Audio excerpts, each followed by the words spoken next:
যে orphanage trust মামলায় খালেদা জিয়ার 10 বছরের জেল, আমরা তার সাজাটা স্থগিত করে তাকে বাড়িতে থাকার সুযোগটা দিয়েছি, মানবিক কারণেই দিয়েছি। কিন্তু বেশি বাড়াবাড়ি করলে, যদি ওরা বেশি বাড়াবাড়ি করে, বিএনপি যদি বেশি বাড়াবাড়ি করলে আবার জেলে পাঠিয়ে দেবো, কোনো চিন্তা নেই।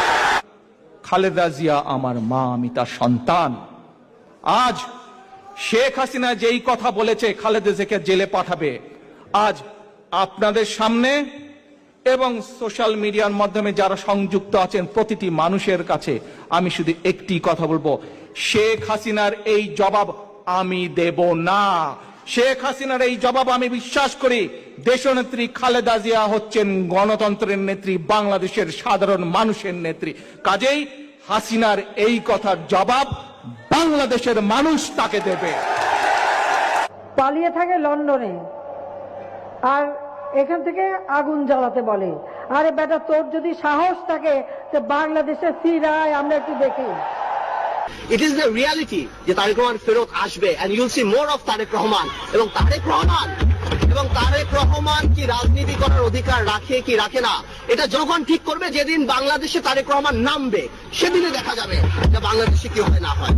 মাফিয়া নেত্রী, মাফিয়া শেখ হাসিনা কয়েকদিন আগে বলেছে বিএনপির অবস্থা নাকি হেফাজতের মতন হবে। আজ এই মঞ্চে দাঁড়িয়ে আমি কয়েকবার বলেছি যে যেদিন ইনশাল্লাহ বাংলাদেশে জনগণের সরকার প্রতিষ্ঠিত হবে সেই দিন ওই বিডিআর হত্যাকাণ্ডের বিচার হবে।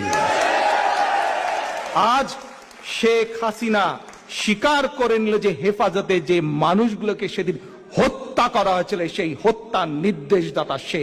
কাজেই আজ এই মানুষগুলো আপনাদের সকলের সামনে আমি বলতে চাই, এই হেফাজতের মানুষগুলোকে হত্যার বিচারের দায় শেখ হাসিনাকে নিতে হবে।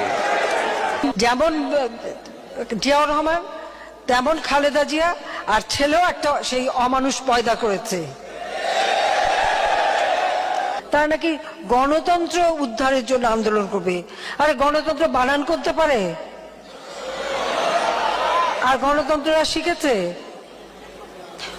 ওর বাপ কি গণতন্ত্র দিয়েছিল? ওটা তো কারফিউ গণতন্ত্র, সারা রাত থাকতো কারফিউ। আমি ছোটবেলা থেকে যেদিন থেকে আমি দেখেছি আমার পিতা